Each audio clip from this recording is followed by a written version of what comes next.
Introduce you to Kelly. All right. Okay, so now I have the pleasure of introducing you to Kelly Oberle. I've known Kelly for years. I worked with Kelly, so she was a coach and trainer for me for a period of time. I learned a ton.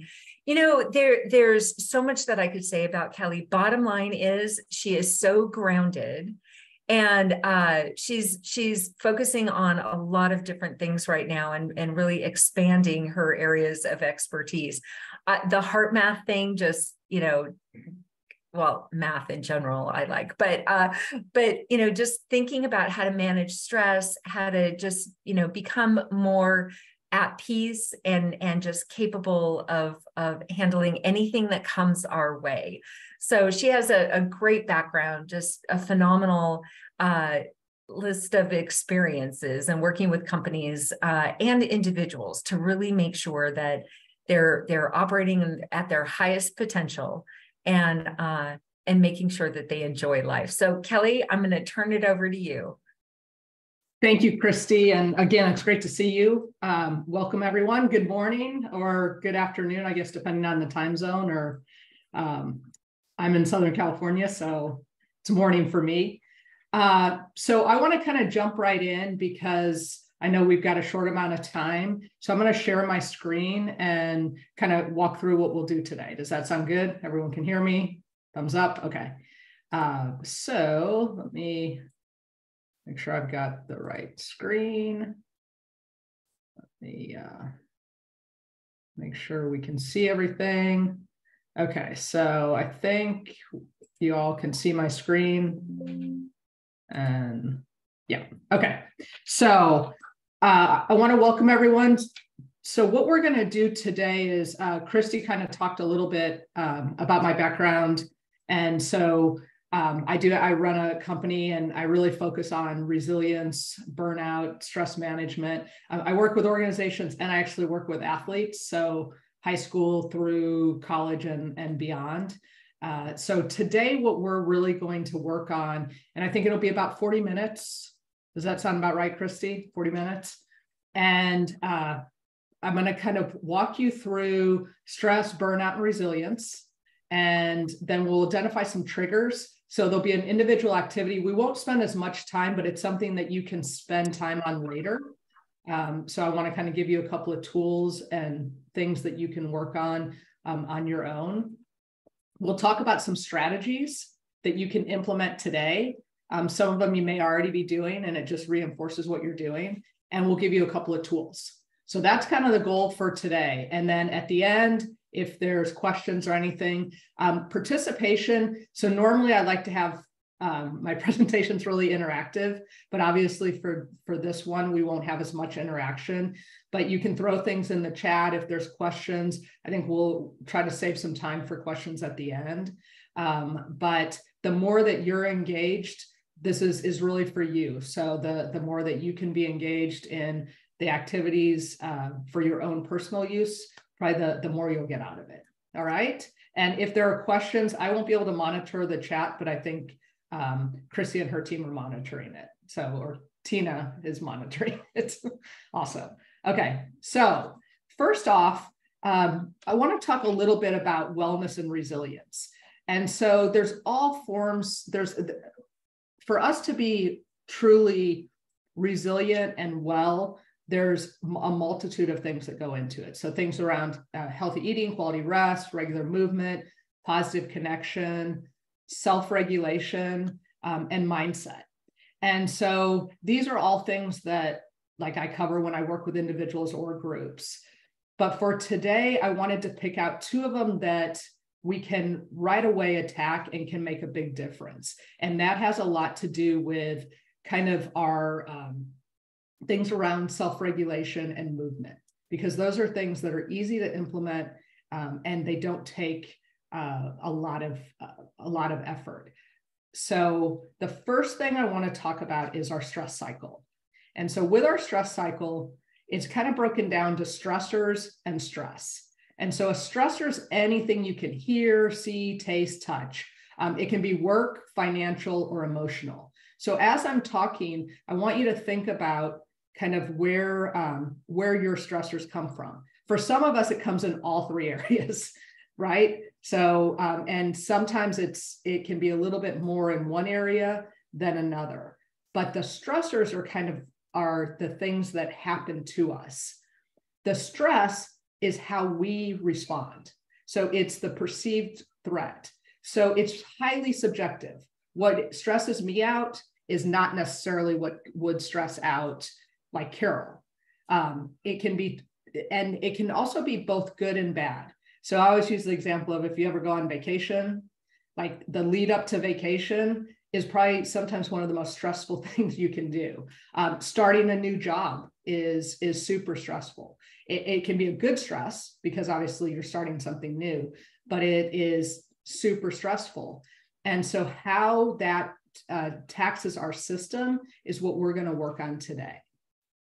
Okay, so I'm not going to do a whole lot of science, but it's really important to kind of understand your kind of what stress is, how it affects your body. So there's a long nerve that goes throughout our body. It's called the vagus nerve, and it's considered the 10th cranial nerve. So it goes from the base of our neck all the way down. And it is responsible for breathing, heart rate, blood pressure, all of our kind of bodily functions for the most part. And it also is your autonomic nervous system. And within our autonomic nervous system is our sympathetic, which is our fight or flight. It's kind of the physical part of our nervous system. So it's set up to help us respond to a threat to our system. Used to be most of our threats were survival threats. You know, back before technology and everything else, it was more, we got triggered when we were in survival mode. And so the idea is that either you decide if something's going to attack you, am I going to fight it off? Am I going to flee and run as fast as I can? Or am I going to freeze? And so that it's just an automatic response. And so what happens though is that what we want to be able to do is have that response and then go into our parasympathetic, which is our rest and digest. So that's kind of the cognitive part. So a lot of times when we like are under deadlines, we'll feel super stressed, and that can affect how we function cognitively. And so the ability to go from like being super stressed to getting into a rest and digest or your parasympathetic nervous system is key to kind of self-regulation. And so what's happened over time though is that we've become dysregulated. So we call it kind of wired and tired. And so the idea is if you ever are awake at 11 o'clock at night and you're super, super tired, but you can't turn your mind off, that's wired and tired. I don't know if you want to put a thumbs up or put it in the chat, like anyone ever feel like that? So that idea of being, totally dysregulated is the idea that our nervous system is supposed to go from sympathetic to parasympathetic, sympathetic to parasympathetic.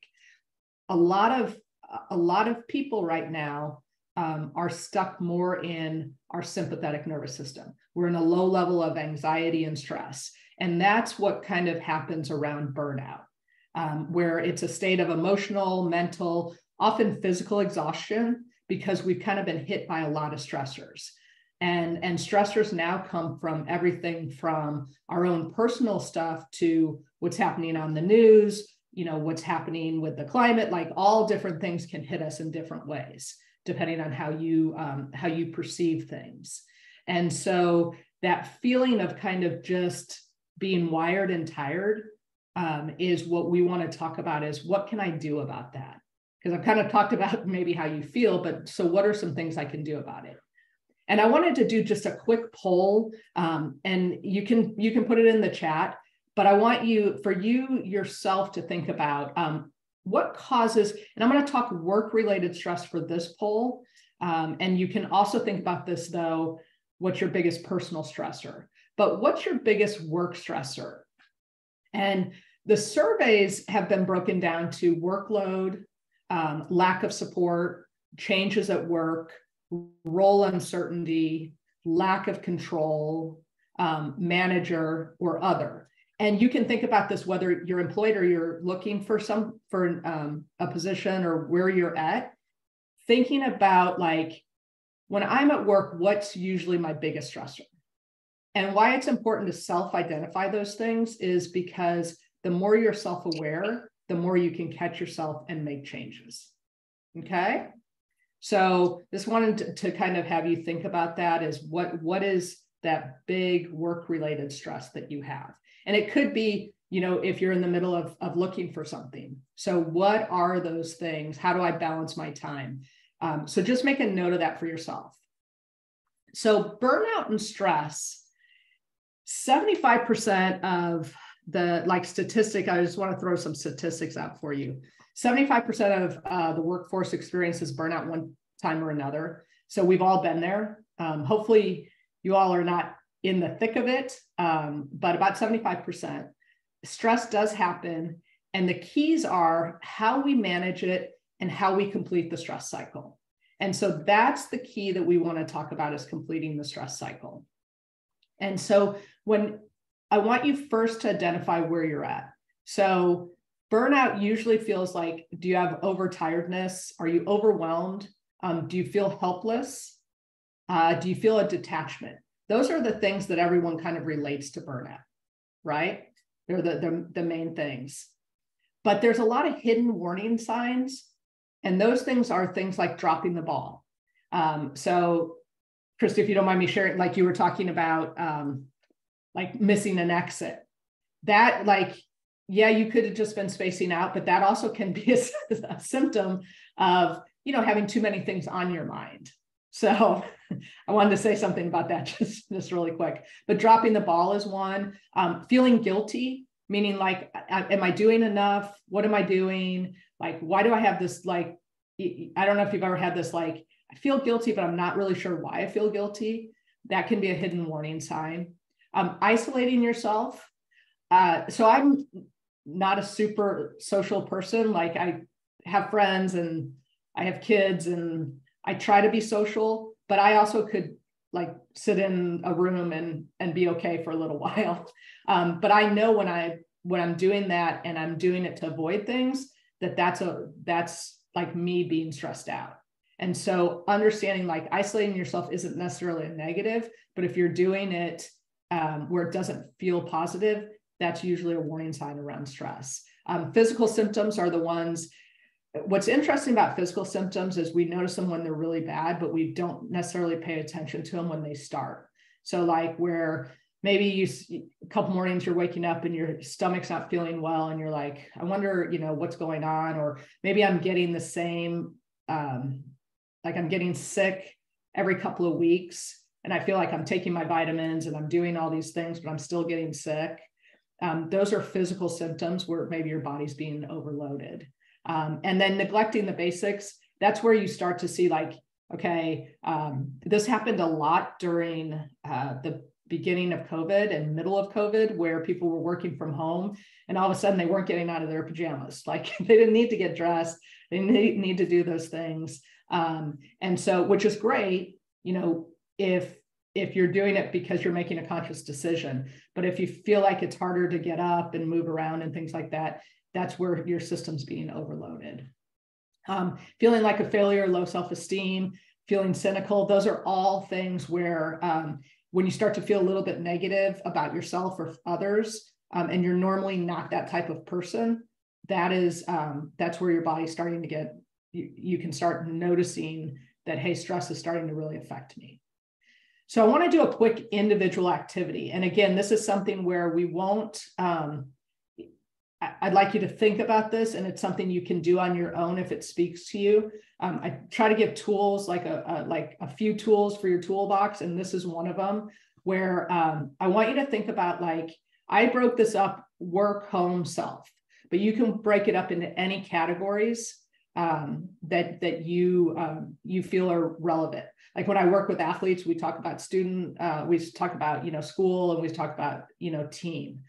When I work with organizations, you can talk about your team, not necessarily just work. So however you want to do it, but think about what causes you stress first off. So, if there's a category, that causes you stress. So like if I use myself as an example, and I looked at, like, let's look at home. So I have 3 teenagers right now, and my car, one of our cars, so my 16-year-old's driving, one of my cars just went out. So we have 2 cars, and she was driving one of them and I'm driving the other. Well, so this week, the car went out, so there's only 1 car. So she's learning a valuable lesson because she's trying to save for a car. So she's seeing how important like having a car is.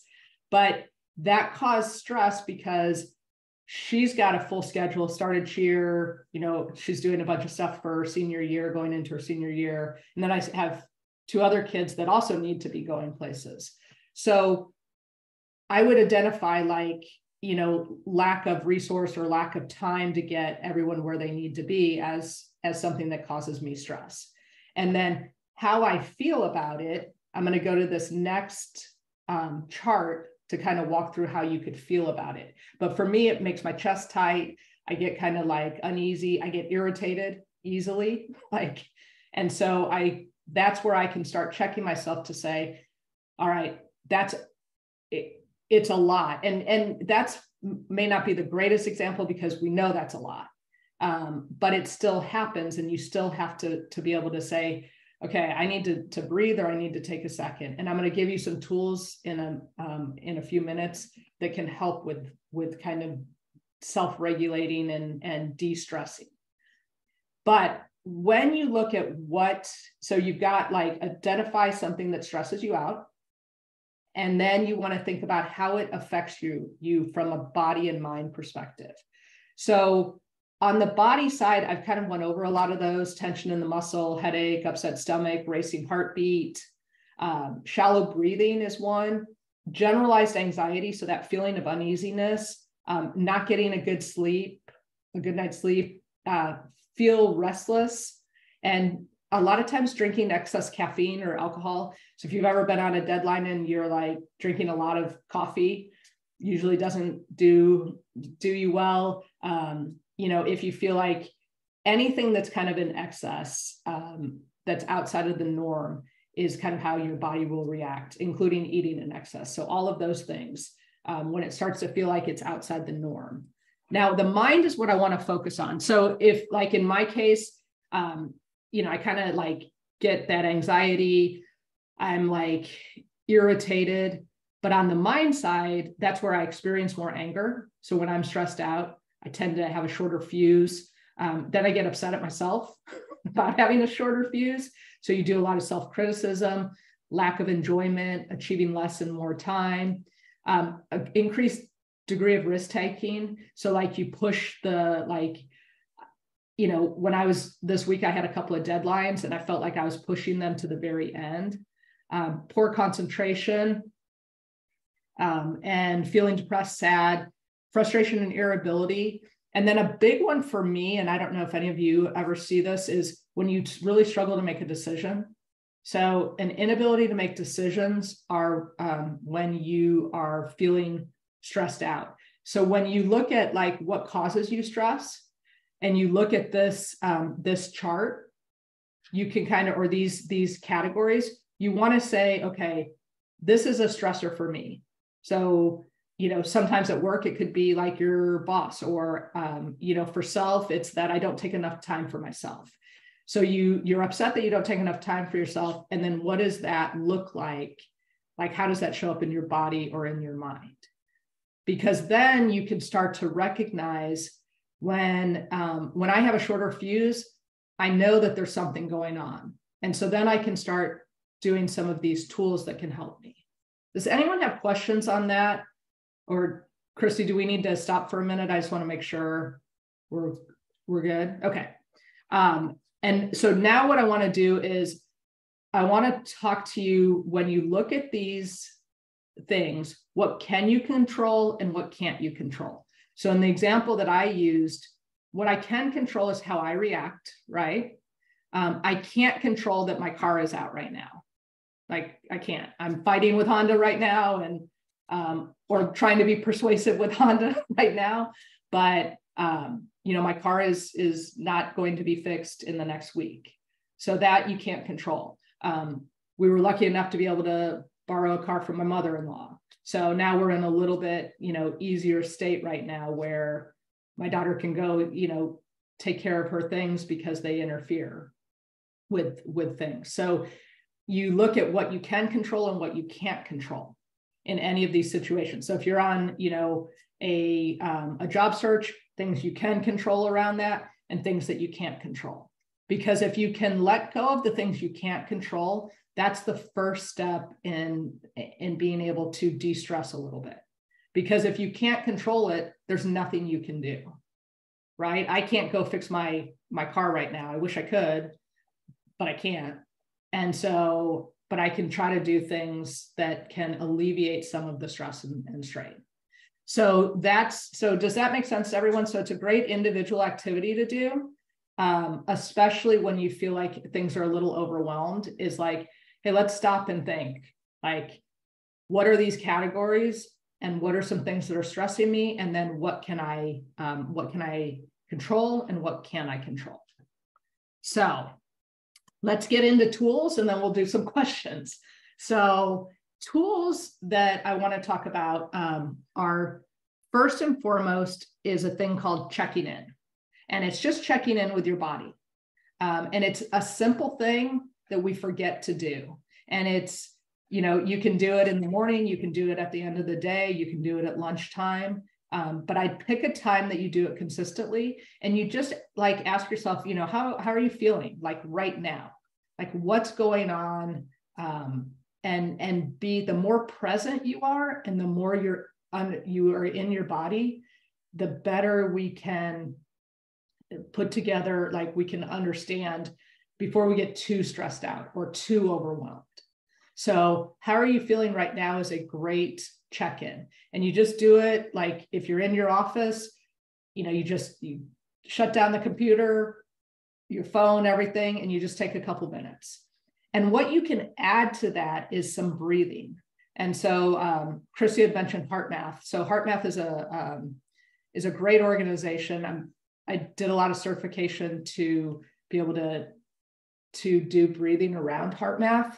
But the idea is to just do conscious breathing. And that's what we want to really focus on, because breathing is just, obviously we all breathe, but doing focused conscious breathing can make a world of difference in our nervous system and how we feel in general. So whenever I talk about breathing in this context, we're going to talk about breathing through the nose. And the reason is that a lot of times when we're stressed, we breathe through our mouth. And mouth breathing there's a ton. I'm going to give you a reference to a book. You can, if those of you who like to read or listen, I have it on Audible, but it's a great book around breath work and the importance of it. But if you filter air, so through your nose is what's meant for your inhale. So it filters air. There's moisture when you inhale. It improves your oxygen circulation. Actually, you have better dental health. There's a whole science behind it. But breathing through your nose actually helps your dental health, because mouth breathing tends to dry out and you tend to have more issues around your teeth if you constantly breathe through your mouth. And so a great resource it's a book called Breathe by James Nestor. He goes into a lot of details, and he's done a lot of he was pretty crazy with the things that he did. But it's super interesting. And he talks about all the benefits and some different types of breath work that you can do. So if it's something that interests you, it's a great book that's a pretty easy read. So we want to breathe, when we do conscious breathing, we want to breathe through your nose. Now, I'll put a caveat to that. If you have any, I work with a kid who has he can't breathe through his nose right now. He's having multiple surgeries. And so, then that's something, again, you can't control. So when you're sick and you can't breathe through your nose, breathe through your mouth, and you can still do these exercises. But if there's no reasons you can't, focusing on inhaling through your nose is a great thing to do. So the other part when we talk about breathing is, so we're going to inhale our nose, and then we're going to do diaphragmatic breathing. And this is where, it's something that I want you to practice, because it's something that can just become a way of life. But it also is something when you're feeling stressed or anxious, you're spinning your wheels, you feel kind of out of control, you want a sense of peace, you want clear intention. So like I teach this, there's a couple of breathing techniques we'll talk about in a minute that are really great before you go into an interview, before you go into a presentation, before you go into a difficult conversation, is you want to go in with your best frame of mind. So doing diaphragmatic breathing or conscious breathing is a great way to kind of set a clear intention.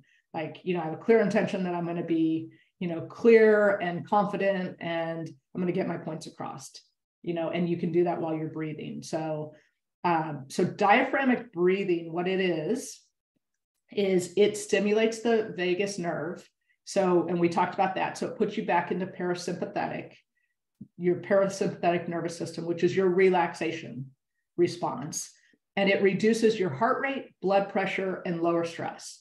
So if I take this back to the beginning, our sympathetic and parasympathetic nervous system, our sympathetic is our fight or flight, and that's where it will increase your heart rate, blood pressure, and your stress levels because you're trying to survive.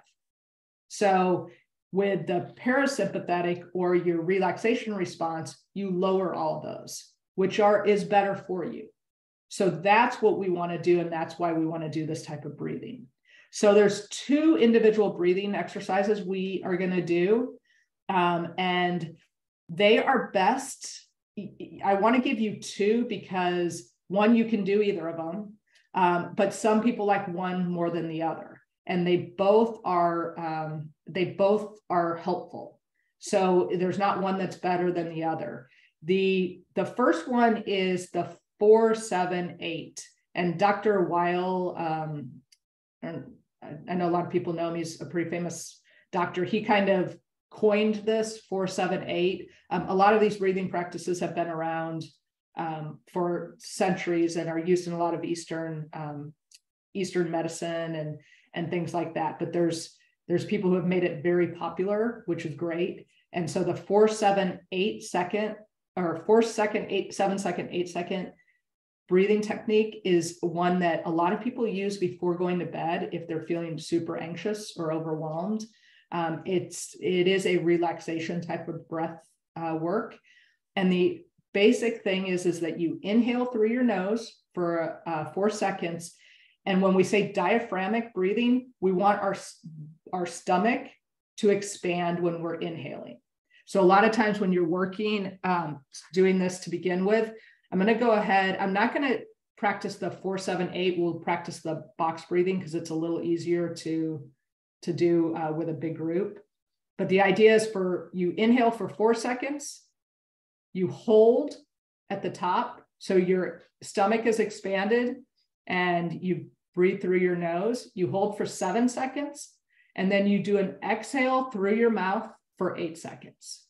So that's what the 4-7-8 is. On the other side of breathing is box breathing. And box breathing, I think a lot of people have heard of box breathing. It's been pretty popular lately. And what it is it's basically you're breathing, like if you look at the visual, you're going around to make a box or a square. And you breathe in through your nose with your diaphragm or your stomach expanding for a count of 4. So, and then you hold for 4, you breathe out through your mouth for 4, and then you hold for 4. So that's the one I want to practice if you guys are all okay with that. We're just going to do 2 rounds. But what I would recommend is when you do this type of breathing is you try to do at least 2 to 3 minutes to start with, and you do it a couple of times a day. So like, with people who really don't do a lot of breath work, try to do it when you first wake up and when you go to sleep. Like those are 2 good things, because what conscious breathing or diaphragmatic breathing does is it helps you complete the rest cycle, the stress cycle. So in essence, I'm all stressed out. I'm in my sympathetic nervous system. I do this breathing. and my system gets back to regulated into my parasympathetic. Now I might get stressed 5 minutes later, but at least I've started to complete that process. So let's go ahead. If you can sit up straight, that's the best way to do it. I recommend, if you haven't done this type of breathing, put your hand on your stomach, and all you're going to do again is we'll breathe through our nose. Then you're going to hold. Then you're going to breathe out. And then you're going to hold. And then you just repeat that. So we'll do that. I'm going to time us, and we'll just do a minute, given our time. So we'll go through this for a minute and just see how you feel. You can close your eyes. You can keep your eyes open. You can think about something. You can think about nothing. Okay. So let's go ahead and start, and I'll tell you when to stop.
Okay. That was about a minute. How'd that feel? Thumbs up. Good. Ideally, again, if you can do it for a couple of minutes, it can, it forces you to be present, which is what we're trying to do. The more we're present, the more we're conscious, the more we can control how we're feeling. So breath work is a great practice to do, and it doesn't have to be super complicated, and it doesn't have to take a lot of time. But being able to do it 2 to 5 minutes a couple of times a day is great. So that's kind of just the simple type of breath work. The next piece I want to talk about is movement. And movement is something that is, I actually just was talking with someone who was saying, I don't really have time for movement. Like, I'm super busy and, I exercise, but I can't add anything more to my day. And so we were talking about, the reason movement's so important is because and it doesn't have to be exercise routines. Exercise is great. So I work with a lot of athletes that, obviously they work out a lot, but they don't necessarily, they can sit and do nothing for hours, while they're not working out. And we talk about the fact that, like, getting up and moving around, it pumps up your endorphins, it helps your nervous system. And so being able to get up and move 20 to 60 minutes a day is critical. And that's outside of any kind of exercise, yoga, anything else you do. It's just moving. And it's things like dancing, walking, burpees, jumping jacks, whatever you like to do, getting that movement. So it doesn't have to be a structured workout. I like working out is awesome. And I'm like, hopefully you all do that, because it's got a lot of benefits to your body. But what we're talking about is, especially people who tend to sit a lot, like we all do, getting up and scheduling it throughout your day is critical. And so one of the things that I wanted to give you as a tool is, if this is something you struggle with, is they're called exercise snacks. And so basically they're 5 to 10 minute bursts of exercise. And so like organizations that have a lot of meetings, we tell them you've got to either put it into your meeting. So like if we were going to meet for an hour and a half, I'd want to put a break in where, 2 to 3 minutes, everyone gets up and moves around. And like we force that into it. But having these 5 to 10 minute bursts, you can put it on your calendar. You can like have it an alarm on your phone. It doesn't have to be anything crazy. It can be things around crossing the midline. So that's why jumping jacks are good, but also, anything that like I tell people, stand up and take your right hand and do like marches or knee lifts, and have your right hand go to your left knee and then your left hand go to your right knee. So you're crossing that midline, which engages both sides of your brain. And so micro workouts are great. You want to get your heart rate up a little bit, but it's not where you have to be breaking out in a sweat and you can't breathe, just a little bit. Research actually shows 2 minutes of exercise is a major boost of focus and productivity. So I actually have an organization where they're creatives, so they do a lot of advertising. And so when they're feeling stuck, instead of trying to push through, they do little things like movement.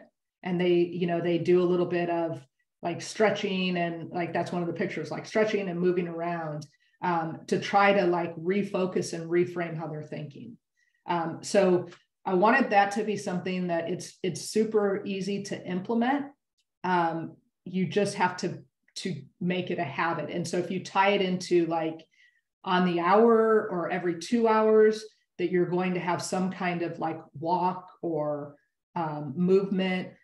If you're, even if you can't move around a lot, you can do it's a progressive relaxation, which is similar to movement, where you tighten parts of your body and then you let them go. And so it tightens all of your muscles. So like if walking is difficult for you, you can sit, but you focus on each body part and you tighten it to where it feels like you feel the tension, and then you release it. And so that's another way to get movement. Okay. So you've got your relaxation breath work, then you've got some movement that you can do that you can start integrating in. And again, some people like to have dance parties, move around. So it's whatever like kind of makes you happy. Actually, music and dance movements, just free flowing, is a great stress reliever, because music tends to be a really great stress reliever. And you tend to laugh when you dance, unless it's a sad song. So don't play sad songs, play happy songs. But crying also is a stress reliever. But laughing and movement are great to kind of complete the stress cycle. And so the other one that I wanted to give you it's called PACT, and it's the first response to stress. So when something happens and it's not an immediate or an emergency, like there's not an immediate need to react or an emergency, I like to use this thing. And I'm sure a lot of you have heard it in different forms. But it's like you kind of make a pact with yourself. So you pause. So you do, a couple of deep breaths, like conscious breathing. You assess. So I pause and I figure out, okay, what's really going on? And then I choose like whatever the healthiest course of action. And then I take action. And so what that means is, like I use this a lot when I was in corporate, when I would get an email. And my first response was not what I really wanted it to be. And so, I would figure out like, I don't want to shoot this email off right now because what I'm saying is, isn't really probably what I mean. And so you pause, you assess kind of, hey, why is this triggering, or what's going on, or what's the best way like to make a response. And that's when you choose it. So like maybe sending an email isn't the best. Maybe it's picking up the phone or whatever it is. But instead of just reacting, you try to respond. And then you take whatever action that is. So if you've ever been stopped in the hallway or stopped somewhere where someone is wanting to talk to you and they are very upset and you're not ready to have that conversation, this is a great technique, because it can be like, hey, wait a minute, like, I know we need to have this conversation, but I can't do it right now. Let's schedule some time. but you have to be able to pause and get into, like, not be triggered. And so this is a great tool to use in situations where you don't want to have your first reaction be how you respond. Okay. And then my final tool, and then I think we'll have time for questions, is the physiological sigh. This is my favorite breathing technique. And so if you take anything away, this is a great one. And what it is when, like, with the pause, breathe piece of it, the breath work, the physiological sigh is a great one. And what it is it's 2 inhales in and 1 long exhale out. So again, you inhale through your nose with your diaphragm expanding. So you do an initial inhale, and then you do a second little inhale, and then you do a long exhale. And some people will sigh, but you do it longer than your inhale. What this does has been scientifically proven to calm yourself and put you back into your parasympathetic nervous system. You only need 2 to 3. And it's a great one for initial stress. So like when something hits you initially. For athletes, we use it like, someone who's on the free throw line, they don't have time to do 5 rounds of conscious breathing, but they can do 2 quick inhales in and an exhale out, and they can do that twice, and it can calm you down. When you start to do a speech, or a presentation, it's a great one. Right before you walk into an interview, it can just calm you down. And so it's one of them that I would say is really good. So you just, again, 2 inhales in and then a long exhale out. If you've ever held a crying baby, like this is the best example, and they're crying, and then they get that overwhelming feeling and then they sigh out, that's kind of what happens. And we do it in our sleep too. So it's a natural response in our body. All right, so the takeaways, hopefully I'm not going too fast, but hopefully the biggest takeaway is that stress happens. And if you can use tools and techniques throughout the day to complete the stress cycle, basically from going from being super stressed out to being relaxed, the more you can do that throughout your day, the less you're going to find this low-level anxiety that goes with you all the time. So self-awareness is your first key. Figure out when you're getting triggered. Use PACT when you can and you want to respond versus react. The breathing techniques, the physiological sigh, 2 inhales in, 1 exhale out, or box breathing, which is usually 4-4-4-4, or the 4-7-8 breathing. And then try to get some movement throughout your day. If you're doing all of these things, then just keep doing them, because that's the best way to feel better. And try to figure out if there are things, play with these to see what will work for you.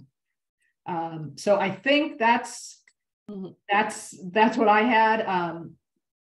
This is my contact information.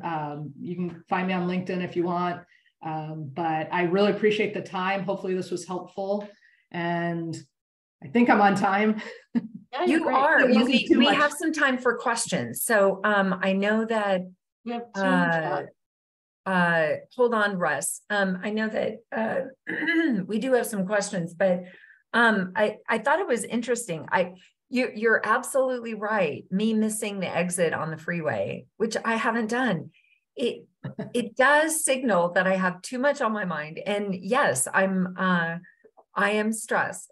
Although I try to avoid that word, but at the end of the day, we have to call a spade, right? And but the other thing you mentioned so many, but responding versus reacting, that's really a muscle that you have to build, right? Yeah. Yeah. And that's one, that's kind of, so I've taken a lot of conflict resolution. I've taught a lot of conflict resolution. And I think that we know in our mind what to do, but if we can't get our mind and body working together, it's super hard not to react versus respond. And so you have to train it. And so that's why like doing breath work throughout the day and doing some of these tools when you're not in the height of it makes it, one, you don't get heightened as much. And then two is when that does happen, it comes more naturally. So it's just like training anything else, you know, it's like training your body. And which you're good at.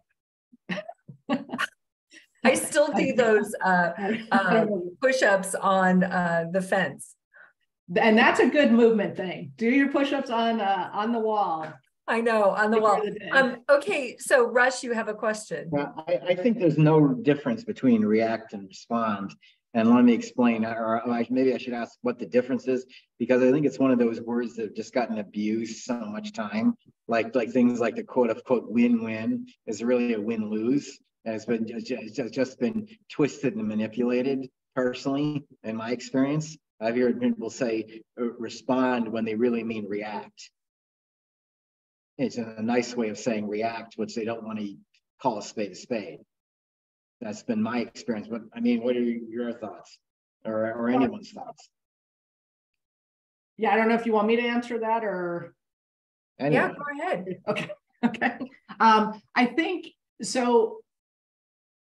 I don't know exactly how you feel respond and react are the same completely. But the way like I define them is that if someone cuts me off in traffic, I have to react. So I have to move out of the way or I'm going to hit them, right? So that's a reaction. Or someone comes up to me and they're really mad, and they start yelling at me. My reaction can be to yell back at them. Right. Or I can take a moment and then I can respond. So that's kind of how, I don't know if that makes sense, but that's how I look at the difference. So I think, yes, your response is a reaction, but a response is a delayed reaction. Maybe that's a better way to say it. It's a more thoughtful reaction, right? Yeah. Because, it's so easy to react without thinking. And then, emotions are heightened and we say things that we wouldn't necessarily have said. And, but to really be more thoughtful is how we want to respond. So.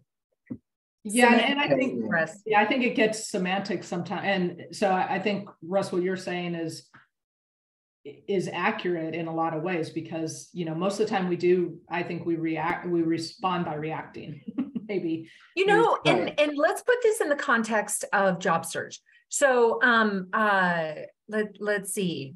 I'm going to pick on somebody. Are you okay if I pick on somebody? Okay, so John Manzanares.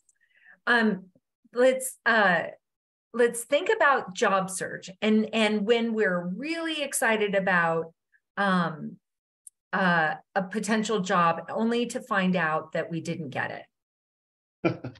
What's a thought process that you would typically go through that maybe breathing might help? Or thinking about these tips. I think when you first find out that you don't get it, you start questioning your abilities and you get that imposter syndrome and, I just wasn't what did I do wrong? And I think you need to put that aside and really take an objective view of, how the situation went and what can I learn from that? I think taking a moment to breathe, taking a moment to just be introspective and think about it without emotion and just kind of, what can I do differently next time? I think taking the time, and I do this every morning, taking the time to either meditate or read or journal is a calming effect, and it helps you put some focus back on what are your feelings, what are your emotions, and where are you today? And then you can assess, what do I need to help with that, right? Do I need to connect out with my peers? Do I need to attend a networking group like today? Do I need to go to the gym and work out or go for a walk? Take the dog for a walk and just think about where you are rather than just reacting. You can't control that you didn't get that job, but you can control how you react to that, how you internalize it, and how you take it in yourself. So thank you for that. So, and we're almost out of time, but I think overall it's the breathing, that in fact, for a while I had breathe on my computer, because it's like, it's too easy to forget to breathe. And then when I pay attention to it, I find that my breaths are shallow, and it's like, wait a minute, I feel like I'm, running or sprinting, and I'm just trying to get through the day and go through the meetings and be effective and all of that. So it's but that's a reminder. It's like doing that gut check. It's like, how do I feel? And you said it's like we're living in a state sometimes of fight or flight, right? We're in that heightened alert. We're in that state of stress almost without knowing it. Yeah. Right, Kelly? Yeah, I think, and that's kind of where the more conscious you can become, the more that you can kind of see, like, when I pay attention to my breath, like what's actually going on. When something happens that isn't positive, am I internalizing that, or am I looking at it objectively? And I think that's the thing is, and that what's important though is not to bring more negativity to yourself. So like, if you notice my breath shallow, oh, why is my breath shallow? Like, I should know this.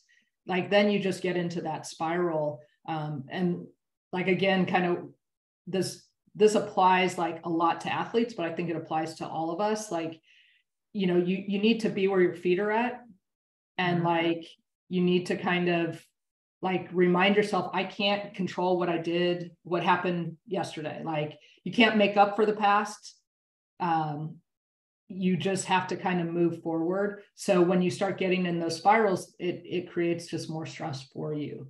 And so I think the more conscious you can be through breath work to start with, and then there's a lot of things you can do. Journaling's a great one, like, you know, that can really get, like, once you get it off your mind, it makes a world of difference. Like, if you've ever suffered from a lot of anxiety, like, a lot of it's thoughts going through. And so if you can write them down, that's an awesome way to do it. All right, we are out of time. And so everyone, we want to wish you a very happy weekend. We'll see you again next Friday. We have another great speaker, and looking forward to it. So I think that we're going to send you off with some music. This was my first concert. Am I dating myself? Yeah, my very first concert was Bruce Springsteen. Oh, wow. All right. Well, we'll try some samples. Not that one. That one's not the. Okay, everyone. Bye. Bye. Thank you, Kelly. Thank you. Peace out.